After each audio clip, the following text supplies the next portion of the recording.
Hello, hello, une vidéo aujourd'hui exceptionnelle, incontournable, fondamentale.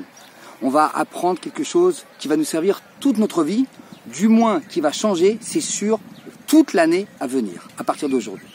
De quoi s'agit-il? Dans une semaine, c'est Pessah. Et Pessah, c'est un concept qui est dans le judaïsme et pour nous, au niveau du développement personnel, au niveau du coaching, qui est juste incroyable. Petit rappel, c'est quoi Pessah? Pessah, c'est la fête de la libération des Hébreux de l'Égypte. Et bien évidemment, rappelez-vous ce que je vous avais expliqué à plusieurs reprises.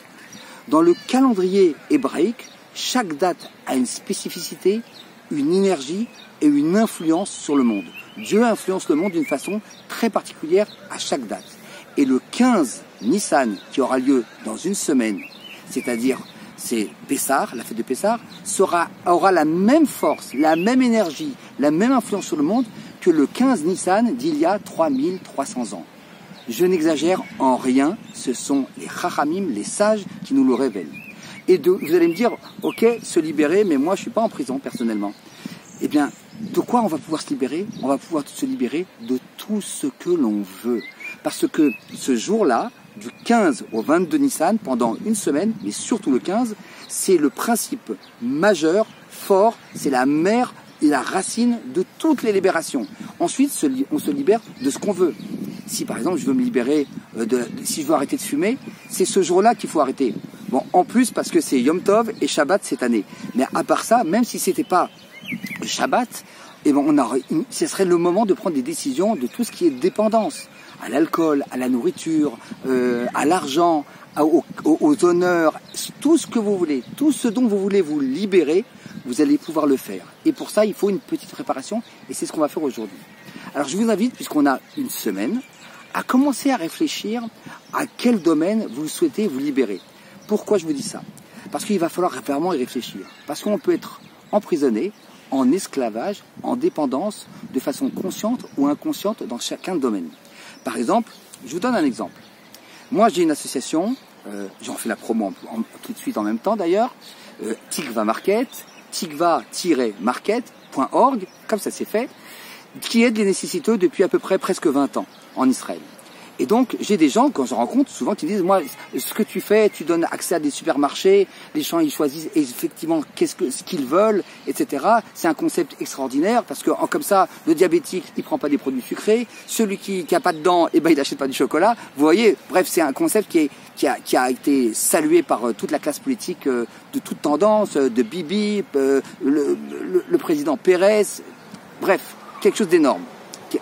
Donc, je ne peux pas avoir l'orgueil parce que je me rappelle que mon Rav, Zichronon Livracha, m'avait dit ce qui est bien avec son concept de Tikva Market, Chaim, c'est que tu ne pourras jamais croire que c'est toi qui l'as inventé. On te l'a juste fait cadeau d'en haut et toi tu l'as distribué. Mais n'aie jamais d'orgueil là-dessus parce que c'est pas toi, c'est trop gros, trop grand.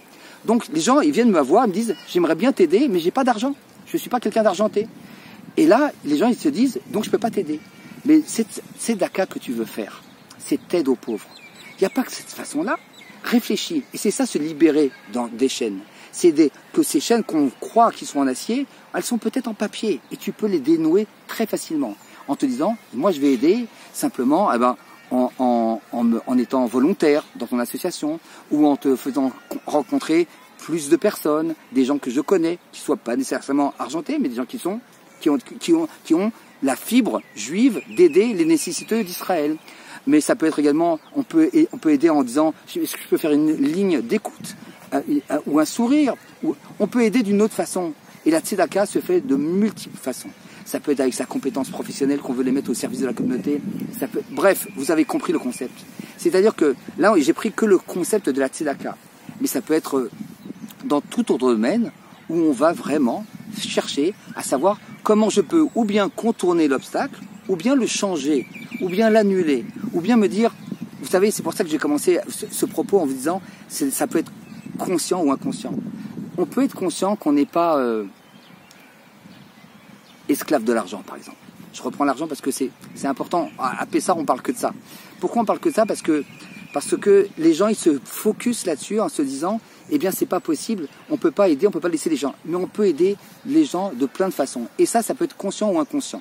Le côté conscient, c'est ce que je vous ai dit. Je suis bloqué parce que j'ai pas l'objet de ce que je veux donner, mais je peux peut-être donner autre chose et ça va être pareil, parce que si Dieu ne m'a pas doté d'une grande richesse, c'est peut-être aussi parce que j'ai d'autres richesses que celles qui sont financières, et donc j'ai peut-être une richesse, comme je vous l'ai dit, d'écoute, d'attention, de bienveillance. Je peux peut-être porter des caddies de vieilles personnes, ou les livrer chez eux. Bref, il y a plein de choses. Donc, et ça c'est le côté conscient. Et il y a le côté inconscient, où on n'est pas toujours en alerte. Par exemple, ça peut être sur des personnes toxiques. On peut être en contact avec des gens autour de nous qui nous sont toxiques, mais qui ont un grand sourire et qui sont sympathiques. Mais en vrai, ils vous avilissent de l'intérieur sans s'en rendre compte. C'est même pas toujours conscient.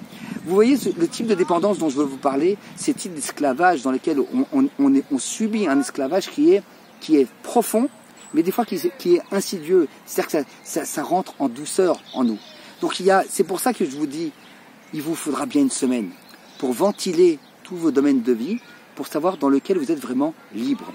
Comment le savoir, si on est libre, avant d'identifier quel est le problème? Est-ce que dans tel domaine, ce que je veux réaliser, je peux le réaliser? Est-ce que dans tel domaine, si j'avais tous les moyens, je pourrais faire quelque chose de mieux? Et quoi? Et si la réponse est oui, je peux faire quelque chose de mieux, qu'est-ce qui te manque? Et là, une fois qu'on a le manque, on va réfléchir, est-ce qu'on peut le remplacer, lui trouver un ersatz, quelque chose qui va remplacer sa fonction, même si c'est pas vraiment la même chose? Ou est-ce que, en fin de compte, j'ai envie, parce que la société m'a donné d'avoir envie. Les gens ont régulièrement envie de changer de voiture, par exemple. Pourquoi? Elle fonctionne bien, ta voiture. Oui, mais c'est d'usage que tous les 2-3 ans, on change de voiture. Bon, pas tout le monde, mais vous comprenez ce que je veux dire. C'est la mode, c'est le concept de la mode. Je peux pas m'habiller avec le même polo pendant 4 ans. Pourquoi s'il est bien? Parce qu'il y a une norme. Eh bien, cette norme-là, c'est un esclavage. Tout ce qui est façonné et qui ne correspond pas à mon essence profonde, c'est un esclavage. D'où vous allez me dire, Chaim, tu reviens encore avec le fait de se connaître? Eh ben oui, parce que tu peux pas donner ce que tu n'es pas. Et tu as besoin de nourrir ce dont tu as besoin. Tu ne peux pas donner de la viande à une vache. Tu ne peux pas donner que de l'herbe à un lion. Il faut comprendre qu'on a tous une essence particulière. Cette vidéo est un peu longue, je sais, mais elle est tellement essentielle. Je voudrais tellement que vous compreniez on m'a dit quelque chose ce matin. Je vous le ferai par écrit parce que c'est un peu compliqué, il y a des chiffres, mais c'est à combien toute la personne, elle contient son essence, et on va le voir comment, par un jeu de chiffres. Pour ceux qui le veulent avoir ce qu'on appelle de la gematria, des Dvar Torah basés sur des comptes précis, qui sont des comptes de la Torah, des comptes pas avec un N, hein, un M, MP, C-O-M-P-E-S, des comptes financiers, des comptes en numéros. Donc ce que je veux vous dire par là, c'est que c'est pour ça que je prends un peu le temps dans cette vidéo, pour vous dire la vérité. Si tu veux pas te libérer, si tu ne vas pas, même pas si tu veux, si tu ne vas pas te libérer, si tu ne vas pas, allez, je vais atténuer, si tu ne vas pas essayer de te libérer vendredi prochain et durant une semaine, c'est que tu es vraiment en esclavage de tes envies. C'est plus toi qui dirige tes envies, c'est elle qui te dirige. En esclavage de la société. C'est pas toi qui te manifeste, c'est elle qui te dit comment te manifester. Cet esclavage-là, il est profond. Et c'est pas la vie. Parce que tant qu'on est esclave, on n'est pas le maître. Il y a bien ce rapport de maître et d'esclave. Et si on est esclave, on n'est pas maître de sa vie, de ses choix, de sa direction. Et donc, c'est ça que je voulais vous dire aujourd'hui. Vous dire, réfléchissez à chacun des domaines dans lesquels vous voulez ou vous pensez que vous pourriez vous libérer. Et qu'est-ce qu'il faut mettre en œuvre? Et qu'est-ce qui vous bloque? Et on peut faire le travail. Vous savez, c'est grosso modo le travail que je fais avec tous les gens que j'accompagne. Certains d'entre vous, j'accompagne en privé. Vous vous rappelez ce travail. Mais même moi, qui suis en train de le dire, j'ai besoin de me réchauffer là-dessus. J'ai besoin de reconscientiser à combien on est en nécessité impérieuse de se connaître et de se réaliser. Parce que sinon, on n'est pas réellement vivant. Et la semaine prochaine, je vous ai prévu une vidéo qui ne vous dira pas comment vous libérer, mais pourquoi est-ce qu'on a été libéré de l'Égypte et pourquoi on va se libérer de façon très active véritablement, spécifiquement, chacun d'entre nous.